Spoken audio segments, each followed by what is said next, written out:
வணக்கம் ஜனா. சேலம் ஓமலூர் அருகே உள்ள நாராயணம்பாளையம் மாதா கோவில் தெரு பகுதியில் 100க்கும் மேற்பட்ட குடும்பத்தினர் வசித்து வருகின்றனர். இந்த பகுதியில் நேற்று முன்தினம் இரவு 3 இளைஞர்கள் நம்பர் பிளேட் இல்லாத 3 வாகனத்தில் அதிவேகமாக ஆரன் அடித்தவாறு சென்றுள்ளனர். அப்போது அந்த பகுதியை சேர்ந்த நபர்கள் அவர்களை தடுக்க முற்பட்டனர். அப்பொழுதும் தடுக்க முடியவில்லை. மீண்டும் சென்ற இளைஞர்கள் அதே தெரு பகுதியில் வந்த பொழுது பெரிய நாயகம் என்பவர் அவர்களை தடுத்து நிறுத்தி குழந்தைகள் மற்றும் அதிக அளவில் மக்கள் நடமாட்டம் உள்ள இந்த பகுதியில் அதிவேகமாக செல்லாதீர்கள், குழந்தைகள் விளையாடி கொண்டிருக்கிறார்கள் என்று கூறியுள்ளார்.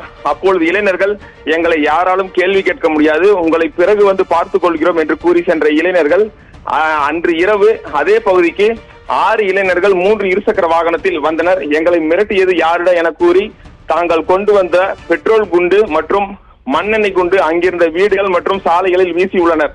இதனால் அந்த பகுதியில் தீப்பிடித்து பல்வேறு பகுதிகள் எரிய தொடங்கியது.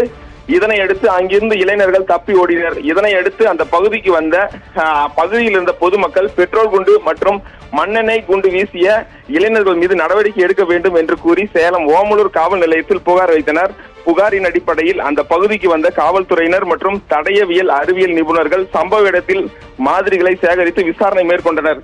விசாரணையில் மண்ணெண்ணெய் குண்டு வீசிய இளைஞர்கள் காமலாபுரம் கலர்காடு பகுதியை சேர்ந்த விஸ்வா என்கிற விஸ்வநாதன் மற்றும் அதே பகுதியை சேர்ந்த சந்தோஷ்குமார், நந்தகுமார், சாரதி மற்றும் 17 வயது சிறுவர்கள் 2 பேர் என்பது தெரிய வந்தது. இதனை அடுத்து வழக்கு பதிவு செய்து 4 இளைஞர்கள் 2 சிறார்கள் என 6 பேரையும் காவல்துறையினர் கைது செய்துள்ளனர்.